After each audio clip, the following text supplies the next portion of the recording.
Learn business English for daily life sounds serious, but today we're gonna make it super relaxed and useful for your real conversations at work, with friends, and in everyday situations.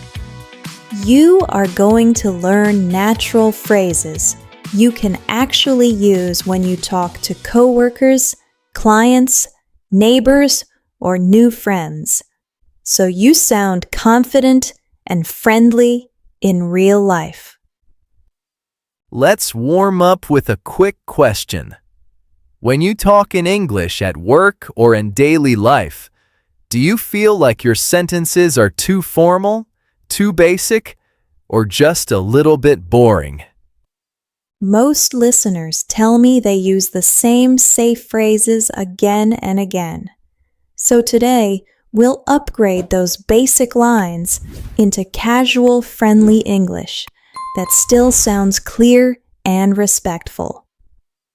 Before we jump in, if you enjoy this kind of simple, everyday English practice, please subscribe and like this episode, because it really helps us keep making more content for you.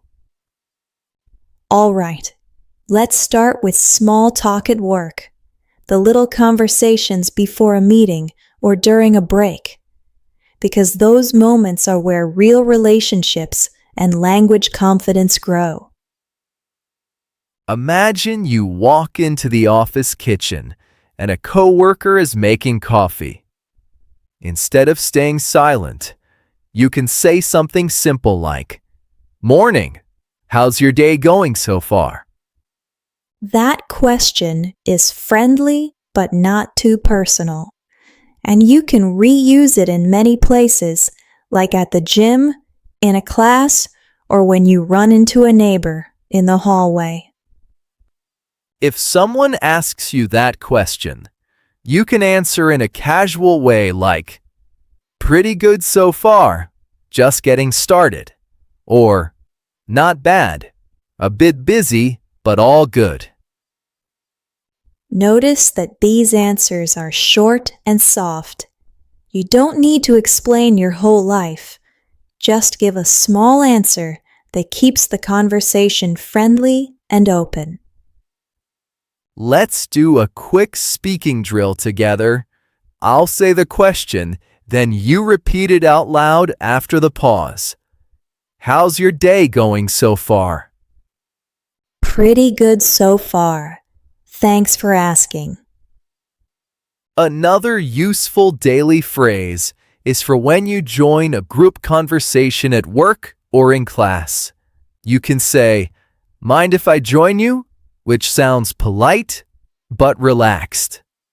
If someone else wants to join a group you're already in, you can welcome them with something simple like, "Of course, come on in," or "Yeah, sure, we were just talking about the weekend." I like that phrase, "we were just talking about," because it gives the new person a topic, and it makes you sound kind and easy to talk to. Let's give the listeners a small challenge. For the next week, every time they join a group or a table, they try to use either "Mind if I join you?" or "Is it cool if I sit here?" Now let's move to casual English during simple work tasks. For example, when you need help, instead of saying something very formal like, "Can you assist me?" you can say, "Can you give me a hand with this?" That expression, "give me a hand," is friendly and common, and you can use it outside of work too, like when you are moving furniture, cooking, or trying to fix something at home. If someone asks you for help and you are free, a nice answer is, "Yeah, no problem. What do you need?" Or, "Sure, I've got a minute. What's up?" And if you are busy but want to sound polite, you can say, "I'd love to help, but I'm in the middle of something right now. Can we do it in a bit?" which keeps the door open. Let's practice this together. I'll play the person asking for help and you, listening, will answer. So I say, "Can you give me a hand with this report?" And you respond with your favorite version. To make it easier, I'll give you two choices you can repeat. One is, "Yeah, sure, what do you need?" And the other is, "I'm a little busy right now, but I can help in a few minutes." Now let's switch to casual English for simple requests. For example, when you need someone to wait, instead of a strict, "Please wait," you can say, "Give me a second," or "Just a moment." Those little phrases help your English sound smoother. They make you sound more relaxed and natural, which is great for building trust and comfort with other people. A quick speaking tip here is to connect these small phrases with a friendly tone. Even if your grammar is not perfect, a warm tone makes the conversation feel easy. I also think it's useful to have soft ways to disagree in daily life, like saying, "I'm not sure I agree with that," or "I see your point, but I feel a bit different about it." Those lines are great for meetings, group chats, and even family conversations because you share your opinion without sounding aggressive or cold. Let's do a mini role play for the listeners. I'll say a basic sentence and you, listening, change it to a softer version. So if you think "you're wrong," you can turn it into "I don't really see it that way." Now, let's talk about casual check-ins during the day. For example, sending a quick message to a coworker or friend to ask about progress or plans.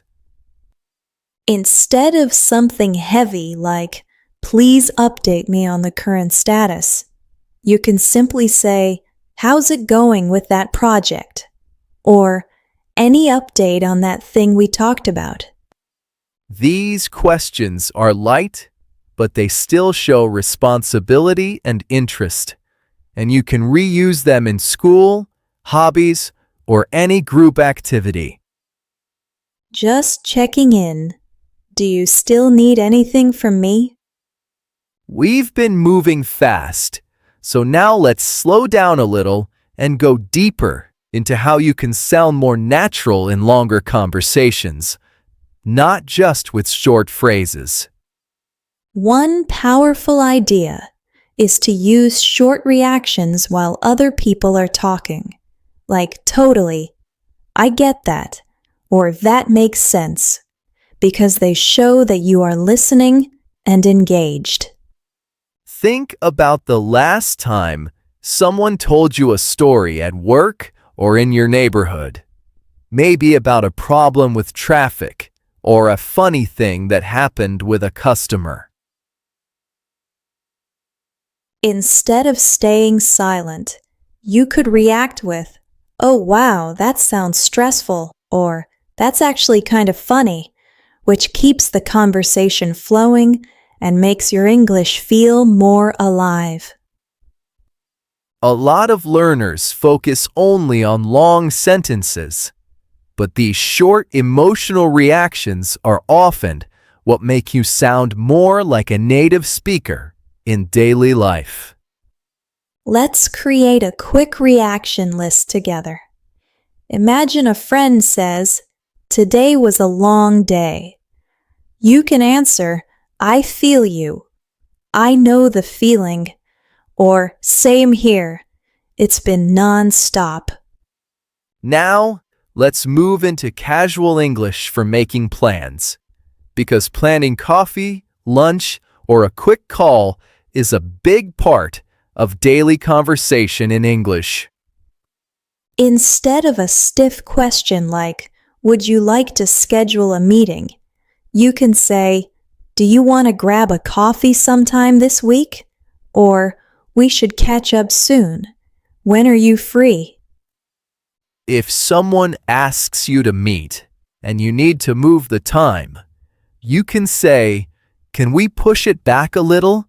Or, "Could we do a bit later? Something came up," which sounds flexible and friendly. A lot of listeners worry about sounding rude when they change plans. But with softeners like "a bit" and phrases like "something came up," your English stays polite and relaxed. Here's a practice line you can repeat. "I'm really sorry. Something came up. Can we move our meeting to tomorrow?" And try saying it once with a calm, honest tone. Now, let's talk about casual English when you want to show appreciation, because saying thank you in a natural way is so important in daily relationships.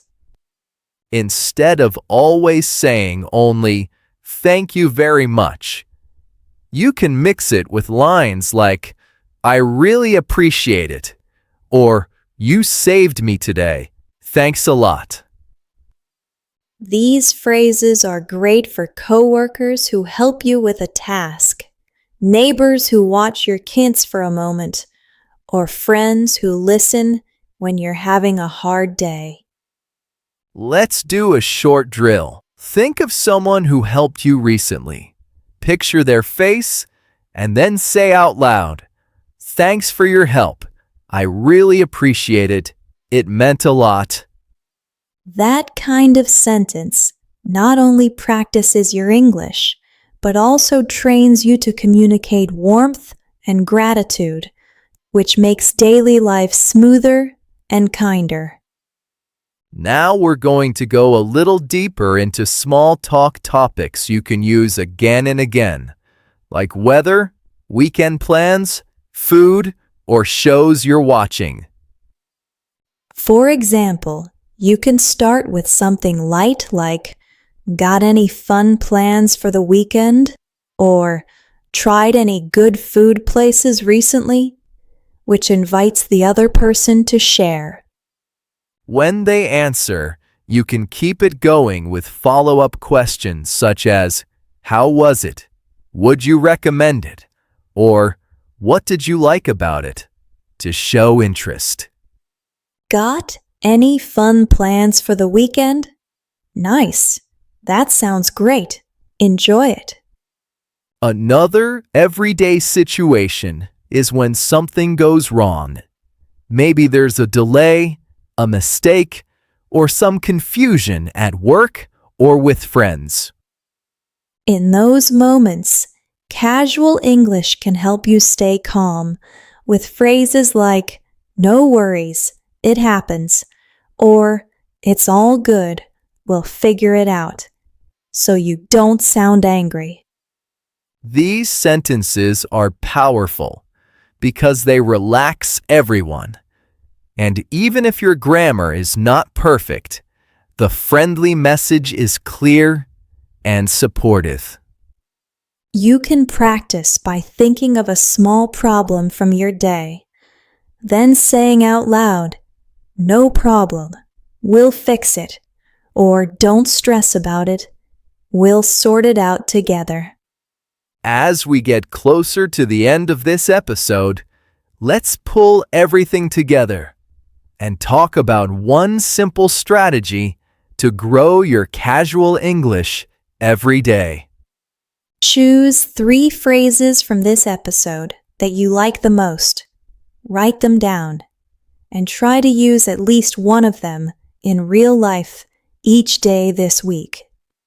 For example, you might pick, "How's your day going so far? Can you give me a hand with this?" And "No worries, it happens." And focus on using them again and again.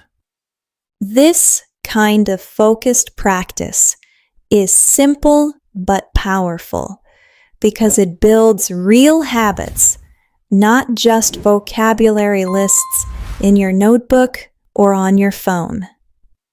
Let's also add one advanced tip. Pay attention to your listening, not only your speaking, and notice how people around you use small phrases to sound friendly and calm. You can copy their style by writing down short expressions you like, then trying them later with coworkers, classmates, or neighbors so they become a natural part of your English. Before we finish, I want to give you a very quick recap. We explored casual questions, soft ways to disagree, natural thank you phrases, and relaxed language for problems and plans. All of these tools are designed for real life, for normal people with regular jobs, families, and communities who just want to connect better in English every single day. We would really love to know where you're listening from. So if you want, tell us in the comments and share one casual phrase from this episode you plan to use this week. Thanks for spending this time practicing with us. Don't forget to subscribe, and we'll talk to you in the next episode.